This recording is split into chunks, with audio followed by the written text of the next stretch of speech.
Pemirsa, hari Jumat tanggal 12 Februari ini dunia sastra di Semarang berduka. Seorang budayawan ternama, Supriyanto atau yang akrab disapa dengan Bri GS meninggal dunia. Bri GS meninggal dunia setelah dirawat di Rumah Sakit Columbia Asia Kota Semarang.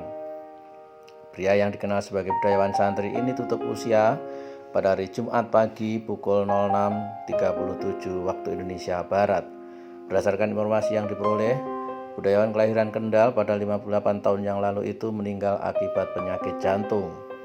Jenazah almarhum dimakamkan di tempat pemakaman umum Berkota 2 Semarang pada hari Jumat siang. Setelah jenazah disemayamkan di rumah duka di Jalan Candi Tembaga Tengah, Perumahan Pasadena, Kota Semarang. Almarhum yang dikenal ramah dan dekat dengan berbagai kalangan itu mengawali karirnya sebagai seorang wartawan di Harian Umum Suara Merdeka di Semarang, hingga akhirnya menjadi budayawan sekaligus kartunis, menjadi penyair, menjadi penulis, dan menjadi public speaker di berbagai seminar maupun diskusi baik di radio maupun televisi. Sejumlah kalangan menyampaikan duka cita melalui akun media sosial masing-masing atas berpulangnya budayawan Bri GS ini.